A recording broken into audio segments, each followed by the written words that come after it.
Pertanyaan titipannya dulu deh. Mm-mm. Dalam sejarah Islam, banyak muslim kaya raya di masa lalu seperti Umar bin Khattab dan Mm-mm. Utsman bin Affan. Mm-mm. Apa prinsip utama yang membuat kekayaan mereka tidak hanya menjadi berkat, tapi juga membawa manfaat bagi umat? Uh, Pertama-tama aku jelasin dulu di dalam Islam. Itu ada dua cara berjuang yang paling top. Yaitu adalah dengan jiwa dan dengan harta. Nah, jadi dengan jiwa itu ya gampangnya dengan darah lah ya, tenaga segala macam itu yang pertama. Yang kedua, yang pertama jihad dengan jiwa, yang kedua jihad dengan harta. Berarti jihad dengan harta ataupun memberikan kontribusi soalan harta ini menempati posisi termasuk yang tertinggi di dalam Islam sebenarnya. Nah, jadi pandangan orang-orang Muslim pada saat itu tentang harta adalah cara untuk kontribusi terhadap agama Allah, cara untuk kontribusi terhadap kebaikan. Nah, makanya cara pandang itu akhirnya membuat mereka tuh bukan hanya menilai daripada apa yang mereka dapatkan atau berapa harta yang mereka dapatkan, tapi berapa yang mereka keluarkan. Sebenarnya itu yang lomba-lomba para sahabat itu. Jadi mereka berlomba-lomba untuk mengeluarkan, bukan untuk mendapatkan. Contoh misalnya, hadis yang sangat terkenal. Suatu waktu Umar bin Khattab, itu bukan Umar aja, seluruh sahabat diminta oleh Rasulullah, siapa yang mau membiayai perang yang sulit ini, perang Usrah. Perang Usrah itu perang Tabuk, salah satu perang yang sulit di dalam Islam. Karena kondisinya lagi paceklik dan seterusnya, jadi orang-orang pada nggak punya uang. Hidup aja susah, apalagi membiayai perang. Begitulah. Umar datang dengan harta. Dia rencana untuk memberikan sepertiga hartanya. Dan dia dalam hati dia bilang begini, kali ini aku bisa nyaingin Abu Bakar. Jadi dia bilang, aku kali ini bisa nyaingin Abu Bakar. Jadi yang paling kaya itu dulu, yang sangat terkenal kaya itu adalah Utsman, Abu Bakar. Umar nggak terlalu terkenal kaya, tapi dia juga lumayan lah. Aku kali ini bisa nyaingin Abu Bakar nih. Berarti kan sebelum-sebelumnya kalah terus tuh. Begitu dia datang, dia bilang sama Rasulullah, ya Rasulullah, aku serahin sepertiga hartaku ya Rasulullah. Abu Bakar datang terus bilang, ya Rasul, saya nyerahin semua harta saya. Sudahlah lebih banyak hartanya semuanya lagi. Lalu kemudian Rasul nanya, Abu Bakar, jangan sisain sepertiga setidaknya untuk keluarga kamu, jangan semuanya. Abu Bakar bilang, enggak, Allah dan Rasul cukup untuk keluarga saya. Maka dia serahin seluruh hartanya, dan akhirnya Umar bilang, sampai kapanpun aku nggak akan bisa nyaingin Abu Bakar. Artinya yang mereka selalu nilai itu adalah mengeluarkannya, bukan mendapatkannya. Jadi kita hampir nggak pernah mendapatkan riwayat mereka tuh punya harta berapa banyak. Tapi kita selalu dapat riwayat mereka ngeluarin berapa banyak. Nah, itu adalah termasuk pada Abdurrahman bin Auf dan segala macam. Jadi mengeluarkan. Dan di dalam salah satu ketika aku pernah belajar tentang psikologi, itu katanya dapat itu bikin senang. Menahan itu bikin tegang. Mengeluarkan itu bikin tenang. Nah, makanya kalau kita makan banyak, senang tuh. Tapi setelah makan, tegang, karena kita nahan. Pas kita ngeluarin, mohon maaf, ke belakang, kita jadi tenang. Jadi dalam pengeluaran tuh terdapat ketenangan. Nah, itu di dalam Islam tuh, itu yang membuat mereka tuh kemudian punya harta tidak hanya menjadi berkat bagi dirinya sendiri, tapi menjadi berkah bagi orang lain. Jadi itu kira-kira tuh. Kalau yang aku inget banget itu kisahnya yang Sumurnya Ummah sih. Sumurnya Utsman? Iya, Sumurnya Utsman. Itu sampai sekarang. Dan kalau yang nyeritain siapa? Mas J ya? Iya. Oh, luar biasa. Sumurnya Utsman yang dibeli sama Utsman ya? Iya, sampai sekarang masih sumurnya ada. Yahudi kan waktu itu padahal. Sampai sekarang masih ada wakafnya. Sampai sekarang masih ada, makanya itu keren banget sih. Betul, luar biasa ya. Cara mereka mandang seperti itu karena long lasting seperti air. Oke. Nah sekarang bagaimana cara menjaga harmoni dalam sebuah rumah tangga ketika wanita menjadi pencari nafkah utama? Apakah ini mengubah peran tradisional dalam Islam? Esensinya di dalam Islam adalah laki-laki itu adalah yang memprovide. Makanya di dalam Islam ada kata-kata yang powerful banget. Ar-rijalu qawwamuna 'alan nisa. Laki-laki itu adalah supporter bagi perempuan. Jadi supporter. Qawwam itu tidak hanya berarti pemimpin, tapi supporter. Artinya apapun yang perempuan perlu itu laki-laki harus support misalnya. Nah, maka kewajiban dia adalah memberikan nafkah. Pertanyaannya, bagaimana kalau penghasilan perempuan lebih besar? Bahkan misalnya menjadi pilar daripada rumah tangga itu? Jawabannya boleh-boleh aja, tapi tidak menghilangkan kewajiban laki-laki memberikan nafkah. Contohnya aku, gitu kan ya. Istriku itu adalah seorang businesswoman. Maka dia juga berbisnis lah, jualan lah. Dia ketika jualan dalam beberapa kasus jualannya lebih bagus daripada penghasilanku. Maka itu nggak menjadi masalah, tapi tetap aku harus memberikan dia nafkah. Karena itu kewajiban bagi seorang laki-laki memberikan nafkah buat perempuan. Apa aja yang dinafkahi? Ada 3. 1, memberikan dia makan seperti aku makan, itu nafkah. Yang kedua, memberikan dia tempat tidur di mana aku tidur, itu adalah yang kedua. Yang ketiga adalah memberikan dia pakaian. Minimal yang baru setahun sekali. Tapi ya masa ya setahun sekali. Artinya 3 itu kalau udah dijalani, itu berarti udah memberikan nafkah. Kalau andaikan perempuannya mendapatkan lebih banyak, bagus. Itu menjadi sedekah bagi perempuannya. Kalau gitu bagaimana Islam menyeimbangkan antara hak istri untuk bekerja dengan kewajiban rumah tangganya dia? Gitu? Nah, kewajiban itu artinya kalau dia lakukan mendapatkan pahala, kalau dia tinggalkan mendapatkan dosa. Maka dia harus beresin dulu kewajibannya itu. Nah, setelah kewajibannya beres, barulah dia bisa melakukan apapun yang dia suka. Sama kayak laki-laki, beresin dulu kewajibanmu, kamu bisa melakukan apa saja yang kamu suka, nggak ada masalah. Jadi contoh kayak istriku misalnya ya, dia akan nanya sama aku, Bi, oke nggak kalau aku gini? Oke, nggak ada masalah, jalan aja. Kalau kayak gini, oke, jangan deh. Nanti kalau kamu kayak gini kan berarti kan kamu mau pergi ya. Aku padahal kan aku pengen sama kamu kayak gini. Ya udah kamu gak usah aja. Tapi kalau ini boleh, ya nggak apa-apa sih. Aku juga ada di luar, kamu nggak apa-apa. Kayak sekarang nih, dia lagi bikin acara makan-makan sama karyawannya nih. Dia lagi bikin acara makan-makan pempek bareng-bareng. Nah artinya dia bilang nggak apa-apa kan Abi di luar juga. Ya nggak apa-apa. Terus tiba-tiba dia tadi jam 12, makanya aku agak telat ketika kesini. Tiba-tiba dia bilang, Abi boleh ikut nggak? Aku boleh aja. Terus dia bilang, nggak jadi deh, lupa ada acara. Kan gitu. Ya, tinggal diobrolin. Karena ada acara tadi, makan-makan. Nah, dia akan ngambil acara-acara dia untuk diri dia sendiri, atau untuk komunitas dia, atau untuk teman-teman dia ketika aku lagi di luar. Tapi begitu aku balik, aku bilang, aku orangnya tanpa bawa agama ya. Aku tuh orangnya tradisional. Aku laki-laki tradisional banget. Aku laki-laki warisan bapakku. Bapakku bilang, selama aku bisa provide, kamu gak usah keluar. Itu kata bapakku pada ibuku dulu. Maka aku bilang, aku juga laki-laki lemah, aku laki-laki lemah banget. Aku laki-laki ketergantungan, aku laki-laki tradisional. Aku mau ketika aku pulang istriku ada di rumah. Aku cuma minta itu aja sih. Pokoknya kamu mau ngapain terserah, yang penting aku pulang, kamu ada di rumah. Kalau begitu aku pulang, gak ada dia di rumah, itu rumah kayak gak ada ruhnya. Jadi maksud tuh aku jadi kayak apa ya, lost gitu maksudnya. Jadi itu aja sih yang aku minta sih. Nah sekarang kan juga Bunda Khadijah, itu kan juga dulu sebelum menikah dengan Nabi Muhammad juga pebisnis kan? Betul. Nah banyak sekali cewek-cewek tuh yang nanya ke aku, Ci bisa nggak minta dari sudut pandangnya Ko Felix menceritakan gimana seorang pebisnis muslimah di zaman dulu tuh menjalankan bisnisnya? Itu luar biasa. Bunda Khadijah itu adalah saudagar kaya banget. Dan dia punya banyak fans juga yang pengen nikahin dia selain Nabi Muhammad, tapi dia kan pengennya sama Nabi Muhammad ya, karena Nabi Muhammad punya karakter yang bagus. Nah artinya tidak menjadi masalah bagi seorang perempuan untuk berekspresi, untuk bekerja, ataupun untuk untuk ya menghabiskan waktunya dengan cara yang dia suka. Bahkan seorang laki-laki harus provide itu. Ingat, laki-laki adalah supporter bagi seorang perempuan. Begitu aku nikah, aku bilang sama istriku gini, apa yang kamu mau lakukan untuk ekspresimu, untuk dirimu sendiri atau untuk dakwahmu segala macam. Dia bilang, wah aku juga bingung. Ya udah, aku coba arahin. Mau masak, mau jahit, mau untuk bisnis, jualan, satu lagi apa ya, lupa aku. Pokoknya aku kasih pilihan lah. Dia akhirnya bilang, aku mau belajar jahit aja deh, aku mau jualan baju. Akhirnya kita anterin ke balai latihan kerja. Karena waktu itu kita lagi kondisinya lagi nggak memungkinkan untuk langsung belajar kayak yang ahli. Kita anterin, aku yang anterin, naik motor gitu kan ya. Lalu dia belajar dan segala macam. Tapi setelah itu dia bilang, nggak jadi deh, mau masak aja. Udah kita beliin kuali, kita beliin alat-alat masak. Lama-lama dia bilang mau dagang, ya udah kita beliin HP dan segala macam. Sebagai tugas seorang laki-laki adalah memastikan mereka punya ekspresi tadi. Nah, jadi salah ketika seorang perempuan itu harus cuma di sumur, kasur dan dapur. Seperti sumur, kasur, dapur. Ya kan, itu kan pandangan orang kan. Nah, apakah kemudian salah perempuan yang kemudian cuma di sumur, kasur dan dapur? Tidak juga. Artinya tidak, menurutku ya, tidak salah satunya harus direndahkan juga. Makanya yang aku nggak suka, yang aku kritik pada feminisme itu juga adalah ketika mereka justru menganggap yang ini rendah dan menganggap seolah-olah ketika orang-orang itu dikerja di kantoran, mereka ngejar karir, mereka berbisnis, inilah perempuan yang seharusnya. Tapi mereka mau memandang rendah yang kayak gini. Menurutku yang kayak gini justru punya problem tersendiri, punya punya challenge tersendiri dan punya nilai value tersendiri yang juga nggak bisa digantikan juga. Artinya ada orang-orang yang kayak aku yang proud dengan ibuku yang setiap hari di rumah. Itu kan ya. Ada orang-orang yang proud dengan ibunya ketika dia bisa untuk ngurusin dia sampai kemudian ngejar karir. Ada orang-orang yang proud dengan ibunya yang single parents, tapi masih tetap kemudian untuk bisa untuk ngurusin anak-anaknya. Bagiku tidak bisa direndahkan satu sama lain. Kita nggak bisa bilang, oh yang karir itu tidak sayang sama anak-anaknya. Nggak juga gitu. Gitu kan ya. Ada orang bilang gini, biasalah pakai contoh, anakmu dititipin pada pembantu ya. Emang kamu mau menitipkan permata sama pembantu? Berarti anakmu kamu nitipkan sama pembantu, berarti anakmu lebih rendah dong nilainya daripada permata. Nggak gitu juga ceritanya. Kita nggak tahu setiap orang tuh punya kesulitan apa aja. Maka yang perlu kita lakukan adalah ngelihat orang-orang ini selama kewajibannya masih terlaksana, maka ekspresi hidupnya mau seperti apa, itu adalah yang harus kita dukung sebagai seorang laki-laki. Kalau pandangan laki-laki.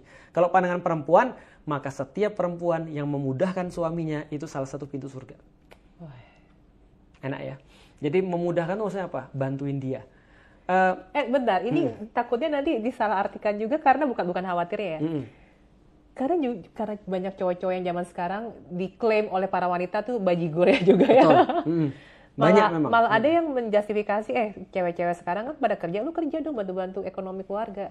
Nah, itu dia. Malah cowoknya yang nyuruh dirinya kerja. Kalau cowoknya yang nyuruh, jangan.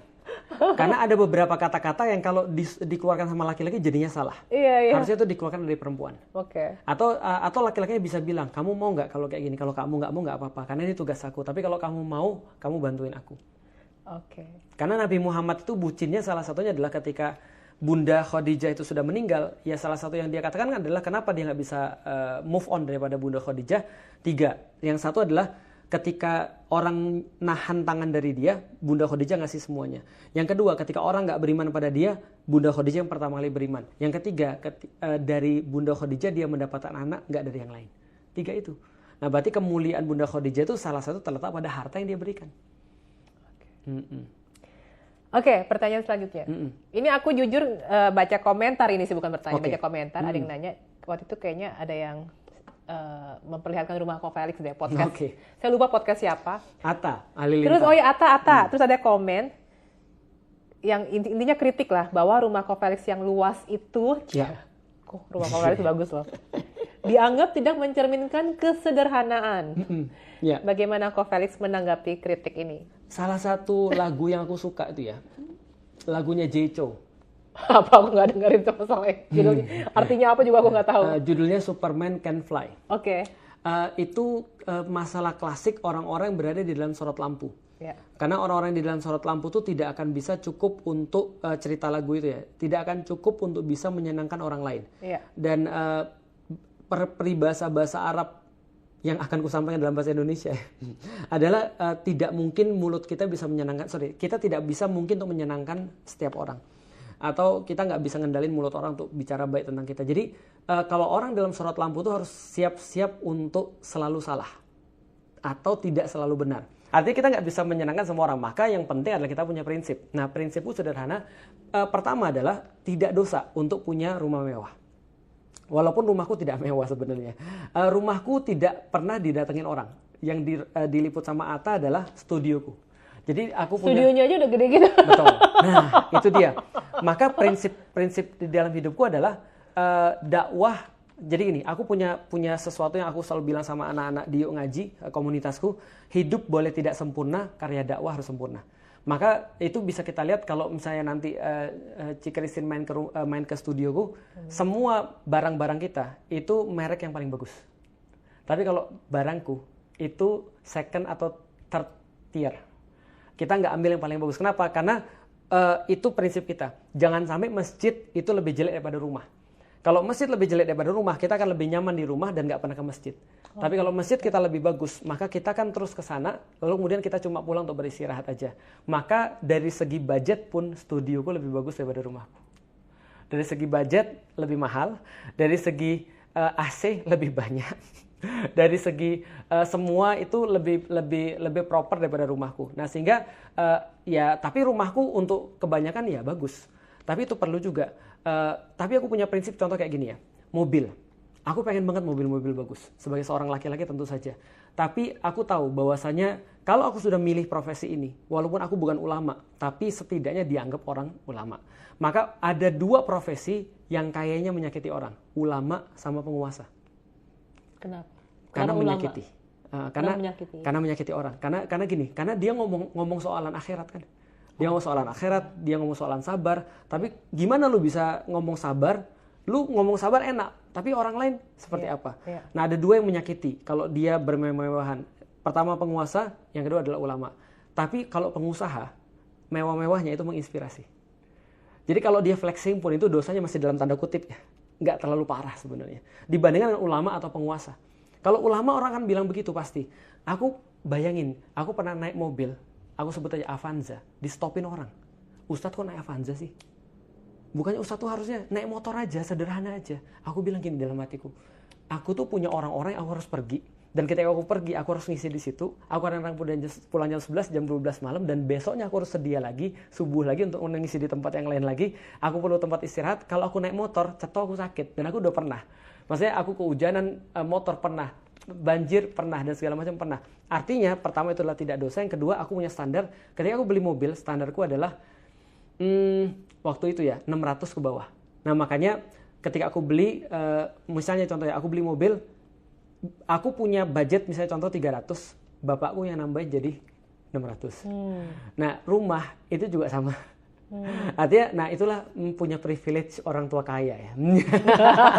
Jadi aku masih tetap bisa punya rumah bagus, walaupun akhirnya ya mobil aku jual, terus kemudian kita pakai mobil yang lebih sederhana lah. Walaupun kalaupun kita beli ya kita tidak akan lebih daripada itu, kecuali untuk dakwah. Kalau untuk dakwah aku akan beli yang terbaik.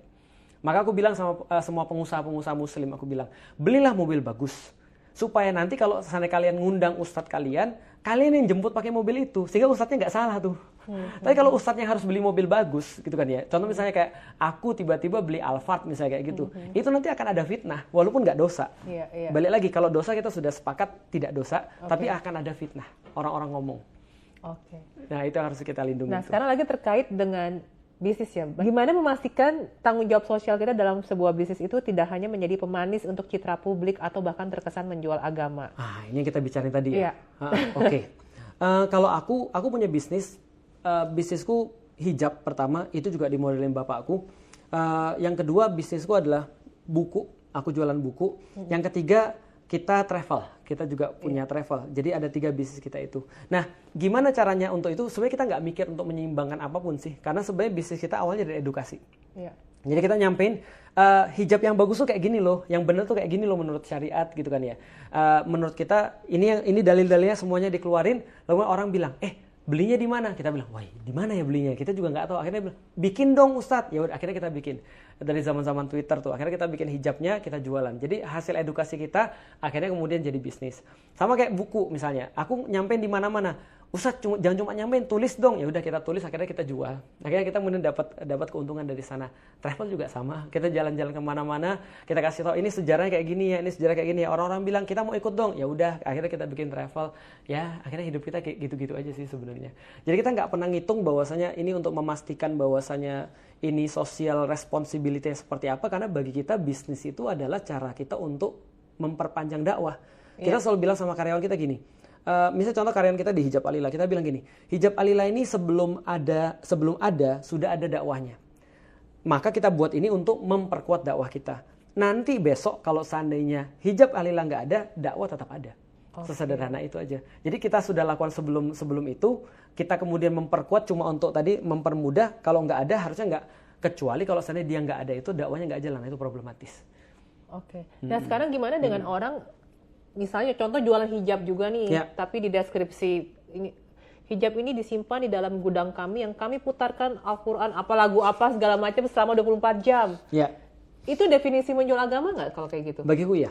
Iya. Makanya aku nggak suka. Makanya aku selalu bilang sama orang-orang, please jangan ditambah-tambahin. Contoh ya, 2,5% dimanfaatkan untuk dakwah Islam. Sebentar, itu urusanmu dengan Allah.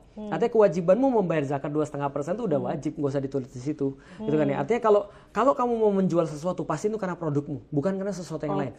Ini jawaban yang sangat-sangat penting sekali. Ini adalah alasan yang sangat penting sekali. Kenapa? Karena kalau kamu ngomong seperti itu, besok kalau produkmu ada yang salah, yang desain bukan kamu, yang desain bukan produkmu, yang desain adalah Islam. Itu masalahnya. Kenapa aku nggak suka? Contoh ya, ada orang bilang, kami akan begini karena kami mendukung produk ini untuk kemudian ini. Begitu kemudian terjadi masalah nih, yang problem adalah Islam. Contoh ya, aku pernah punya teman yang tersangkut problem properti. Problemnya adalah bukan hanya problem itu sendiri, tapi propertinya sudah diganteng dengan nama properti syariah. Ini kan yang akhirnya orang bilang, ya udahlah. Memang tukang tipu tuh semua tuh yang syariah itu kelihatannya jenggotan, kelihatannya aja kayaknya jidatnya hitam, kelihatannya bertakwa beriman, padahal ternyata kelakuannya. Aku bilang ya Allah, yang disalin bukan orang, yang disalin adalah Islamnya. Nah itu yang aku bilang, please deh, tolong jangan buat orang beli sesuatu kecuali karena produkmu. Kalau andaikan kamu memang mau membuat orang, misalnya contoh dalam kasus yang lain ya, kecenderungan terhadap Islam, boleh. Tapi jangan sampai kamu promo Islamnya sehingga Islamnya disalahin itu. Betul. Jadi please ya, itu tanggung jawabmu. Don't blame it on Islam. Nah itu sih sebenarnya aku khawatir sebenarnya.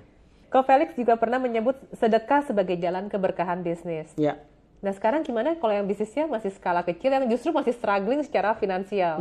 Itu mungkin bukan kata-kataku ya, tapi mungkin kata-kata orang lain ya. Oh, karena kalau aku satu ide dengan masjid.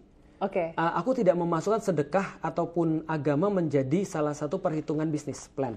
Artinya gini, ada perbedaan antara ikhtiar sama tawakal. Tawakal itu adalah kalau kita mau tawakal, dalam proses tawakal ini jangan melibatkan hitungan manusia. Kalau mau tawakal. Tapi kalau lagi mau ikhtiar, jangan libatkan perhitungan Allah di situ. Contoh misalnya ya, dia lagi bikin bisnis plan. Di situ ada 5% untuk dakwah. Please don't. Kenapa? Karena tadi kalau kamu lagi mau ngitunglah yang benar. Jangan ngitung pertolongan Allah di situ. Jadi ini karena kita ini memang sih modal kita kurang nih dalam bisnis plan ini. Tapi insya Allah ada pertolongan Allah. Gak boleh. Please hitung sebab akibat aja. Tanya sama yang ahli. Tanya sama orang yang benar-benar ngerti. Cari tempat. Kayaknya aku sukanya di sini, kenapa? Karena Allah seneng dengan tempat-tempat yang mengingat mati. Jadi dibikin dekat kuburan. Jangan bisnis. Please, jangan bisnis. Tanya sama orang yang ahli. Kan gitu kan ya. Nah, maka dalam urusan sebab akibat, misalnya contoh kayak masjid buat konsep baru. Sarang, semut. Itu kan ya. Gula dan semut. Maka itu kan logis banget tuh. Nah, maka kalau kamu hitung lagi bisnis plan, itulah selogis mungkin. Tapi kalau kamu lagi bahas tentang tawakal, jangan hitung duniawi. Contoh ya, tawakal ya. Aku yakin Allah pasti nolong aku. Aku yakin betul. Perhitungan, udah, gak usah perhitungan. Aku yakin aku melakukan ini karena Allah pasti nolong aku. Tapi ketika kita lagi melakukan sebab akibat, please fokus ke sebab akibat. Ini agak sulit nih, tapi ini penting. Contoh, Rasul ketika lagi perang, Rasulullah itu doa panjang banget. Ya Allah tolong, ya Allah, ya tolong, ya Allah. Ini cuma kemenangan dari Engkau ya Allah. Tapi mereka lupa bahwa sebelum Rasul doa itu, Rasul bikin strategi yang paling bagus. Yang akhirnya membuat mereka menang. Secara logik orang bisa jelasin nih, kenapa bisa menang. Memang betul Badar itu 300 lawan 1000. Memang betul, nggak masuk akal tapi bisa menang. Memang betul ada pertolongan Allah di sana. Tapi secara logika bukannya bisa dijelasin juga. Kita ngomong sama orang nggak beriman misalnya, sama orang yang nggak ngerti tentang pertolongan Allah. Ini loh, Rasul nutupin sumur sehingga dia cuma punya sumur satu-satunya. Orang lain nggak bisa minum. Ya kan? Urusan pertolongan Allah ya udah, itu bahasan kita sudah, itu urusan tawakal, bukan urusan ikhtiar. Jadi kalau ikhtiar sebisa-bisanya ikut sehukum sebab akibat. Kamu mau rugi, kamu mau untung, tetap harus sedekah. Karena sedekah adalah pahala. Bukan harus tetap lebih bagus sedekah. Karena sedekah sunnah. Jadi kalau kamu mau untung, kamu mau rugi, tetap lebih bagus sedekah. Artinya kalau kamu sedekah dapat, jangan dikaitkan sedekah itu sebagai sebab kamu dapat itu. Please, jangan. Karena kalau nanti kamu kaitin, berarti besok kalau kamu sedekah lagi dan gak dapat, seolah-olah Allah gak nerima sedekah kamu. Padahal bisa jadi ujian itu juga pemberian Allah. Artinya jangan dikait-kaitin, itu nggak ada hubungannya. Tapi kalau contoh misalnya, aku buka Facebook Ads, aku ngasih 5 juta Facebook Ads dengan terperinci nih, aku target ke sini, ini yang aku target dapat Facebook Ads, dapat kemudian returnnya keluarin 5 juta, returnnya 15 juta. Besok aku keluarin 10 juta, returnnya 75 juta. Oh berarti kalau aku keluarin 50 juta, returnnya harusnya lebih besar daripada 75. Itu benar. Tapi jangan maksudnya sedekah sebagai kayak Anda ke Facebook Ads. Ngerti, saya paham. Ya, gitu. Itu nggak ada sebab akibatnya. Gitu. Contoh ya, aku dibekam, sakit. Loh, bukannya bekam harus jadi sehat? Betul, aku tetap bekam, tetap karena itu sunnah, bukan karena supaya aku sehat. Jadi tolong jangan tahajud untuk dapat duit, tolong jangan sedekah untuk dapat duit. Nanti kalau nggak dapat, Anda nanti nyalain sedekahnya. Padahal bisa jadi yang Anda salah adalah karena Anda tidak berkonsultasi pada orang yang benar. Tanya sama orang yang sudah ahli dalam bisnis. Aku ketika mau mulai bisnis, aku tanya Mas Ci. Mas, ini gimana bagusnya Mas? Ini sistemnya apa? Distributor Mas ya. Kayak gimana Mas distributor Mas? Kita seperti apa ngasih ininya Mas? Term-termnya seperti apa? Bayarannya seperti apa? Produknya seperti apa? Oh bagusnya begini, bagusnya begini, bagusnya begini. Mana produkmu? Aku masih ingat banget. Mas Ci itu pernah dikasih produk cireng. Dimakan. Terus dia bilang, wah kayak sandal ini. Masih banget kalau ngomong. Aku bisa ngebayangin. Aku bilang gini. Kan gak bisa dibilang gini. Mas, ini sudah dibacain Al-Quran loh mas. Oh iya, kayak apa hubungannya produkmu nggak enak? Iya. Terus mau gimana? Apakah karena hanya yang jualan ustadz, lantas kemudian produkmu jadi bagus? Kan kayak gitu. Iya. Oke, pertanyaan lagi. Apa pandangan Ko Felix tentang pinjaman riba dalam kondisi darurat? Apakah itu bisa dibenarkan jika itu adalah satu-satunya cara untuk menyelamatkan bisnis? Kalau bisnis itu berarti bukan darurat. Oh gitu. Darurat itu adalah kondisi yang kalau kita nggak melakukan kita mati. Oke. Nah kalau misalnya itu terjadi boleh. Kalau misalnya kita contoh mau melakukan apa, makan babi boleh. Ataupun kita maling boleh. Asal maling itu benar-benar untuk hidup ya. Jadi pernah terjadi di masanya Umar, ada orang maling, dia cuma maling beras untuk dimakan. Nah ketika kemudian dilakukan pada Umar bilang biarin, nggak ada hukum dalam masa paceklik. Kenapa? Karena orang itu bertahan hidup ketika saat itu. Nah maka kalau benar-benar darurat, maka apapun jadi boleh untuk melindungi nyawa. Islam sangat mementingkan nyawa orang. Tapi kalau bisnis nggak ada darurat. Tapi kalau bisnisnya bangkrut, dia lapar juga mati. Nah betul, karyawan-karyawan dan segala macam. Iya. But that's the business makanya itulah bisnis. Dan in long term justru sebenarnya riba ini yang membuat problematika banyak sekali dalam urusan makroekonomi kan. Kita tahu bahwasanya ketika riba itu anak kandungnya adalah inflasi. Jadi ketika ada riba di suatu tempat, riba itu kan kalau gampangnya creating money from thin air.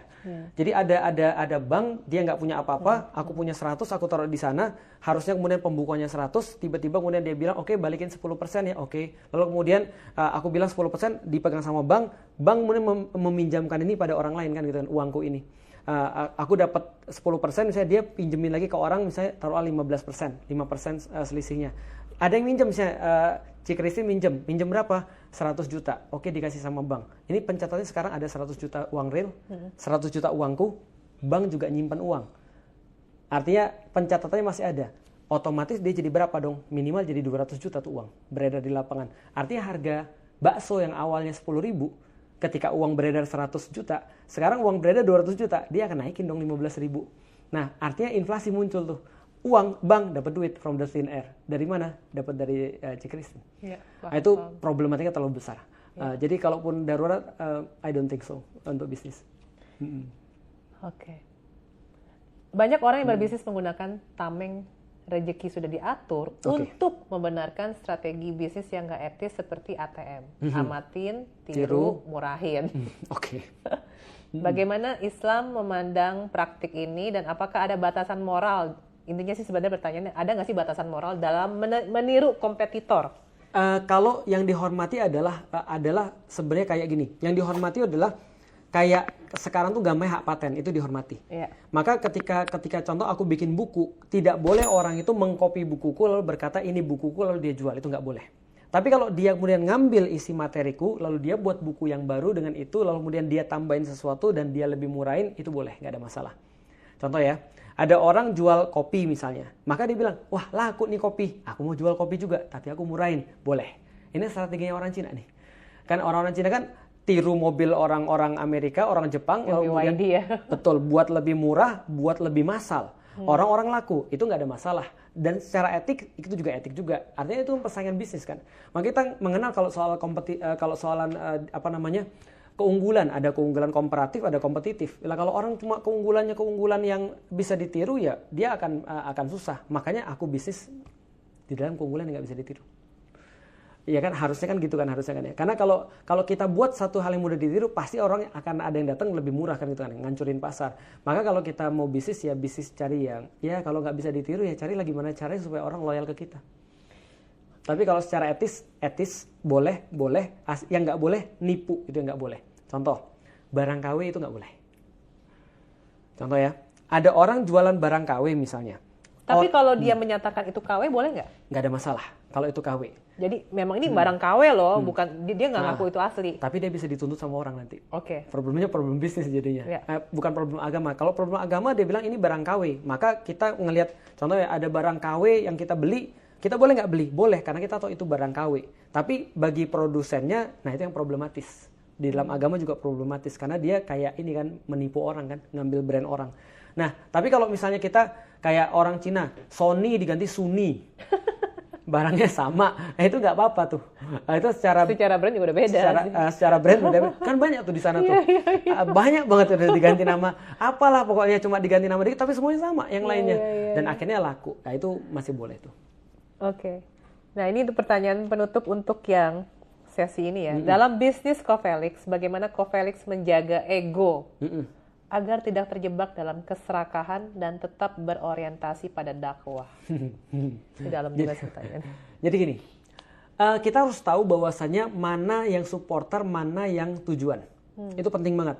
Karena kadang-kadang semua orang jebakannya adalah dia menjadikan support itu menjadi tujuan. Jadi perantara itu jadi tujuan. Contoh, ada orang ujian, tujuannya kan harusnya kan belajar jadi pinter. Nilai itu cuma sekedar perantara, cuma sekedar indikasi bahwa dia tuh sudah belajar. Tapi sekarang banyak orang yang penting nilainya, bukan belajarnya, ya kan? Nah sama kayak aku bikin bisnis untuk support dakwah. Kalau aku bikin bisnis untuk support dakwah, ternyata aku lebih sibuk di sini. Dan di sini aku nggak sibuk atau less sibuk, berarti ini jadi fitnah. Sesederhana itu. Jadi kalau konsep di dalam Islam namanya konsep blessings. Atau barokah. Barokah itu adalah bertambahnya kebaikan. Ketika ada bisnis, dakwaku bertambah baik, berarti bisnisnya berkah nih.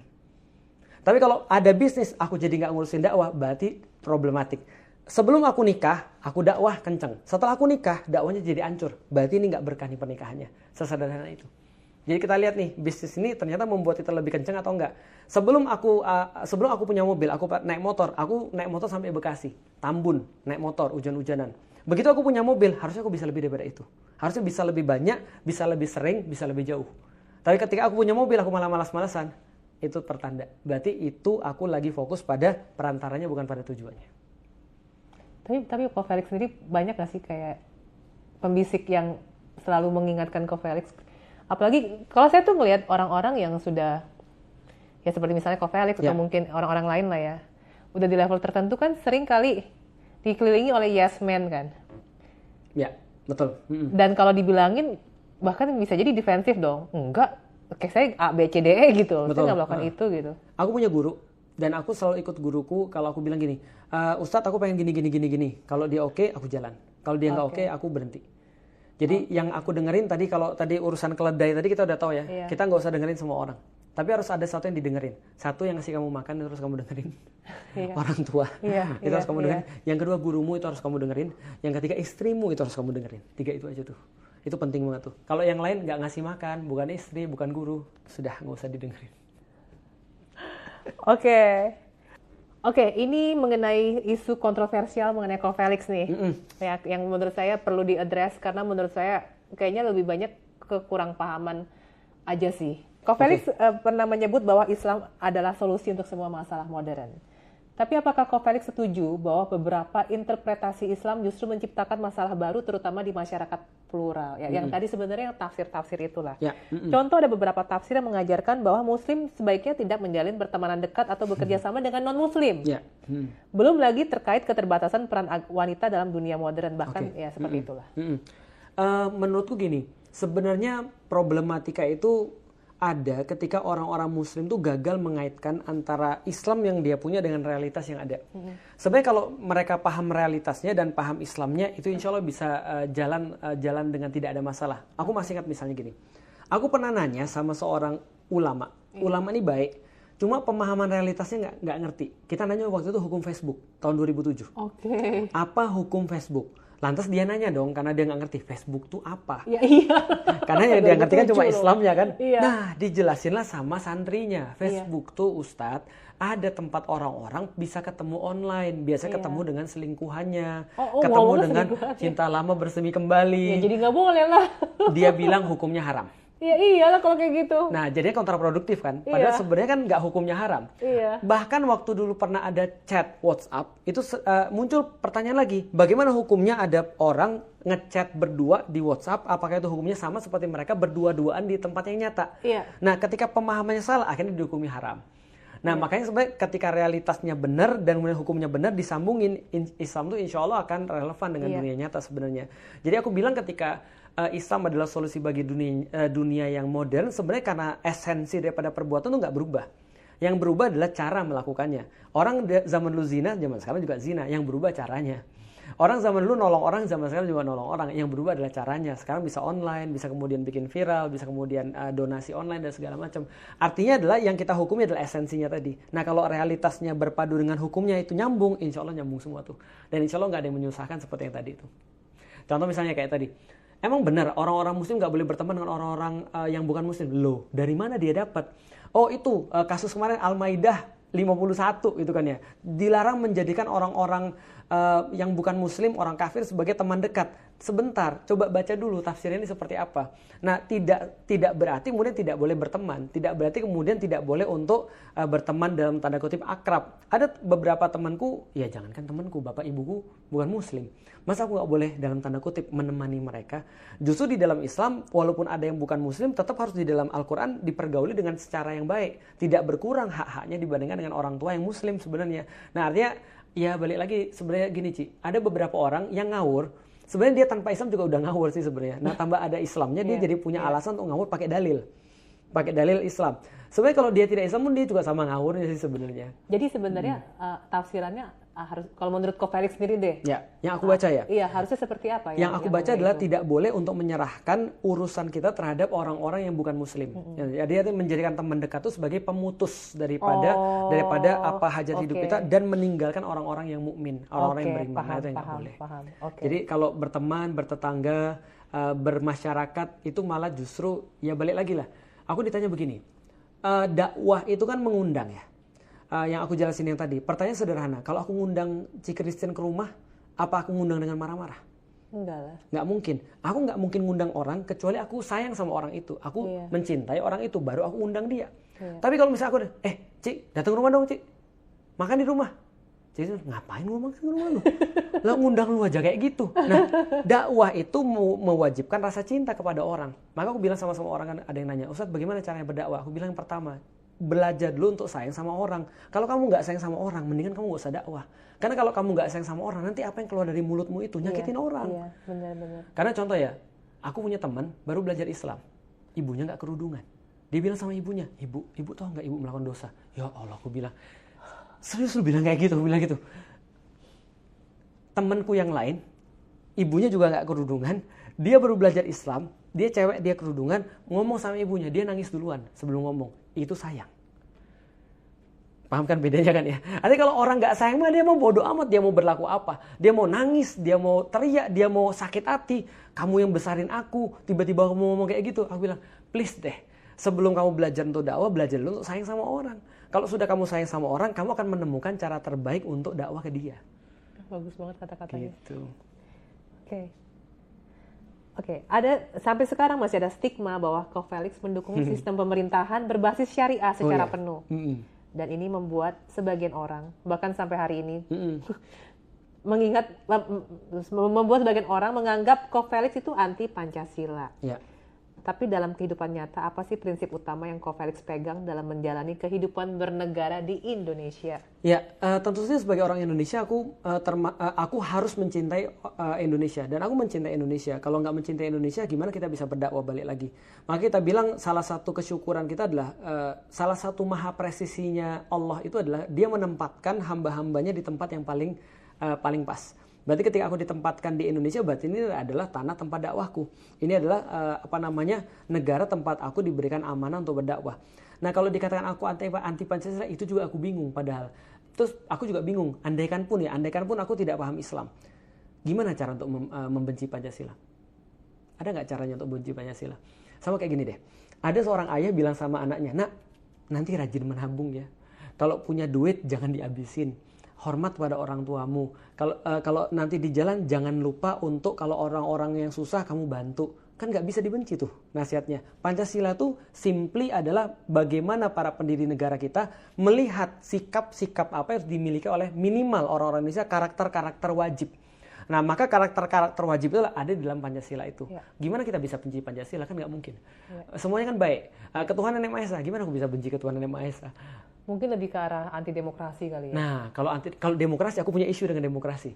Dan bukan hanya aku yang punya isu dengan demokrasi, bahkan orang yang pertama kali yang kemudian di zaman dia demokrasi diciptakan, dia sudah punya isu, namanya Socrates.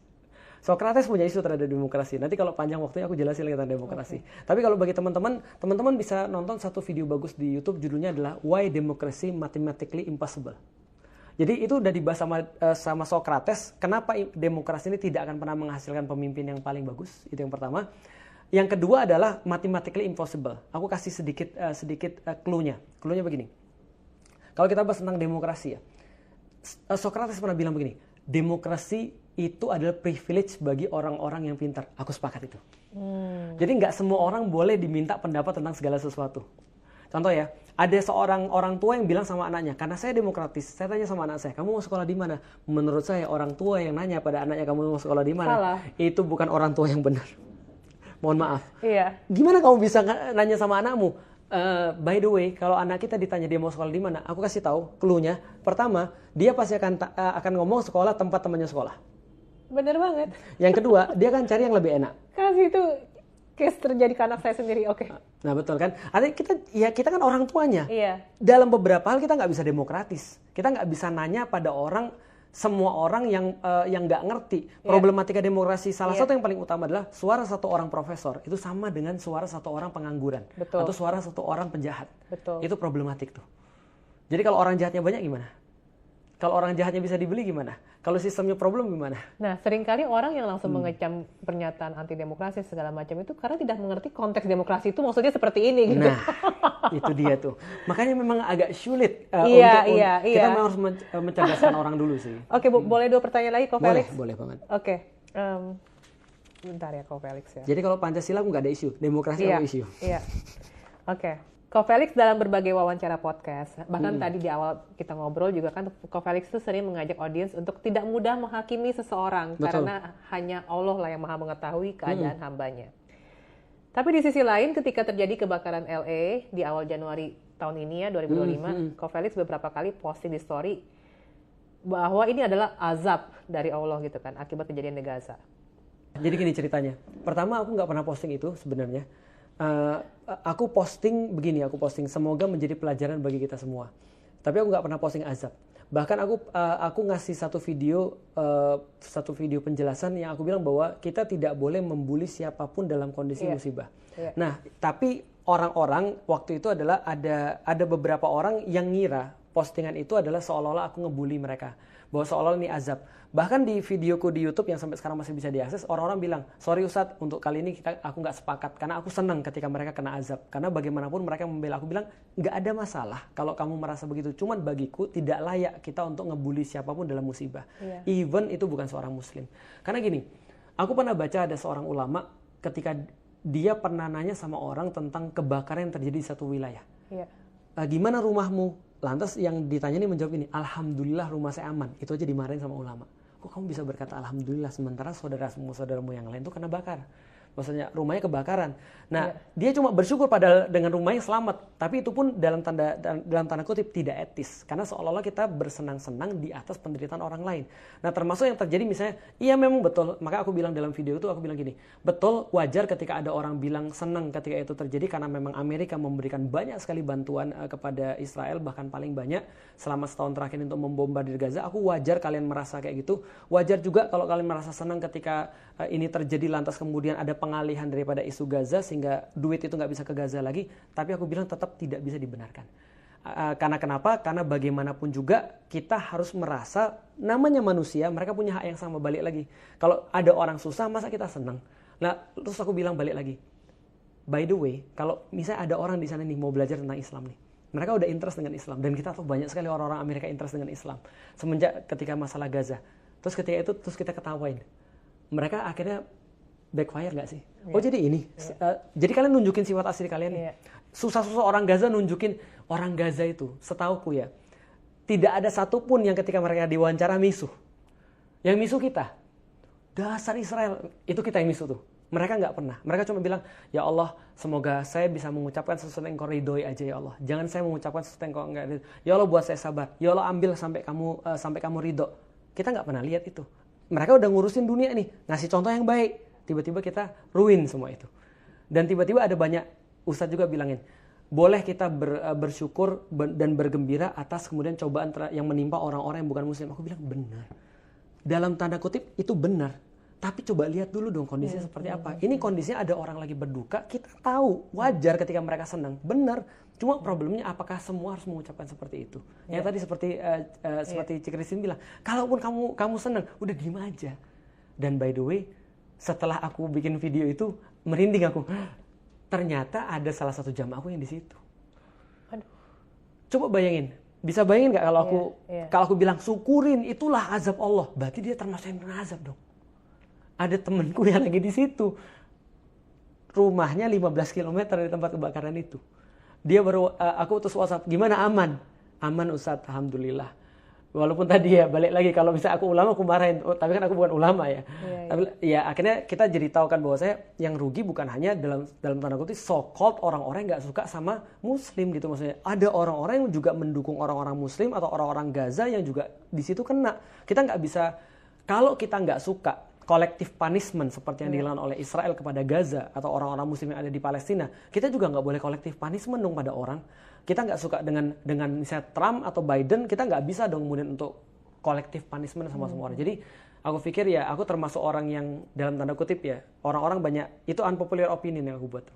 Jadi banyak orang merasa aku harusnya nggak gitu, aku harusnya ikut condemn juga. Aku nggak mau, aku bilang aku nggak seperti itu harusnya. Aku cuma bilang bahwa saya coba pikir mudah-mudahan ini jadi pelajaran bagi kita semua. Maksud itu apa? Aku jelasin dalam video itu, maksud itu adalah coba lihat nih, bagaimana ketika ada terjadi kebakaran di situ, sedih kan?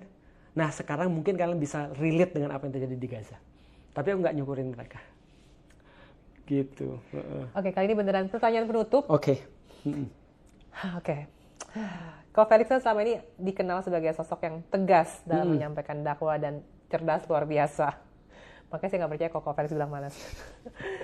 Tapi juga sering kan mendapatkan kritik ya seperti yang tadi saya bilang karena pandangan-pandangan Ko Felix yang dianggap kontroversial. Jadi setelah semua yang kita bahas hari ini, mulai dari keyakinan, peran wanita, hingga isu sosial. Kalau ada satu hal yang Ko Felix ingin luruskan tentang diri Ko Felix, atau satu pesan yang ingin Ko Felix tinggalkan untuk orang-orang yang mungkin masih salah paham ke Ko Felix itu apa? Ya, yang pertama aku harus luruskan soal malas dulu ya. Karena gini. Yang paling gak penting lagi Ko Felix. Steve Jobs itu pernah bilang begini, it takes a lot of work to make things simple. Iya. Jadi yang membuat dunia ini berubah adalah orang-orang malas sebenarnya. Iya. Karena orang-orang malas itu dia harus tetap bertahan dalam kemalasannya. Oh berarti sebenarnya pas menyebut malas itu pujian dong ya? Iya. Aku senang dipuji orang. Karena orang malas tuh mengubah dunia. Karena dia malas gitu maksudnya. Karena dia nggak mau dunia itu gini. Lah. Betul. It takes a lot of work to make things simple. Yang kedua, sebenarnya gini. Aku selalu sampai sekarang ya. Aku berusaha untuk tidak pernah untuk. Jadi gini. Aku tahu dalam komunikasi itu audiens itu memegang satu peranan penting. Yeah. Tapi ini bukan kekuasaanku. Sehingga aku nggak pernah untuk mempertimbangkan audiens jadi bagian daripada dakwahku. Yeah. Berarti kalau ada orang nih yang masih bilang, aku tahu banyak banget orang-orang yang masih bilang Felix tuh udahlah nggak usah dengerin segala radikal dan segala macam. Berarti itu sepenuhnya adalah salahku. Sepenuhnya adalah tanggung jawabku. Kenapa? Karena itu yang diajarin sama Rasulullah. Rasulullah ketika ditanya satu masa yang paling sulit dalam hidup dia adalah ketika dia ditolak di Taif, dilemparin batu, terus kemudian dia pergi ke satu kebun anggur, di situ dia ngadu pada Allah, mungkin satu-satunya dia ngadu pada Allah, dia bilang gini, ya Allah maafin aku ketika aku masih punya strategi yang tidak terlalu bagus dan kelemahanku dalam dakwah. Nah bagiku itu adalah itu takes responsibilities. Yeah. Kata orang begini, dunia motivasi mengatakan kalau kamu masih nyalain orang lain atau kamu masih merasa kamu belum diterima karena orang lain nggak mau nerima kamu, berarti kamu turn off otakmu. Ketika kamu turn off otakmu, kamu nggak mikir ini gimana, how to-nya itu nggak ada. Tapi kalau kita terima, oke ini salahku, is on me, maka kita turn on otak kita. Kalau turn on otak kita akan cari cara baru. Itu yang aku bilang setiap hari aku bangun dengan pertanyaan itu. Gimana dakwahku agar lebih mudah diterima oleh orang, lebih banyak diterima oleh orang, lebih masif diterima oleh orang. Aku bangun dengan pertanyaan itu tiap pagi. Tapi kalau aku misalnya mengatakan, aku nggak kayak gitu kok, kalian salah dengan aku nggak kayak gitu. Untuk apa? Yang kata Ali bin Abu Thalib, jangan mencoba menjelaskan dirimu pada siapapun, karena yang benci tidak akan percaya, yang mencintai tidak perlu itu. Artinya udah kita jalan dengan pertanyaan kita sendiri aja, ya udah is on me. Ya, kita turn on otak kita, pikir gimana caranya dakwah kita lebih mudah diterima. Luar biasa. Oke, makasih Ko Felix. Siap, makasih. Gila, udah 3 jam loh total. Wow. Luar biasa. Podcast terpanjang. Oh, serius? Emak-emak, ada power of emak-emak maksa 3 jam. Terima kasih juga buat yang udah nonton. Semoga bisa menginspirasi. Makasih juga buat Cik Christine juga banyak sekali dapat dari teman-temanku. Aku kan, aku nggak tahu ya, kayaknya circle kita kayaknya beda banget ya. Oh ya?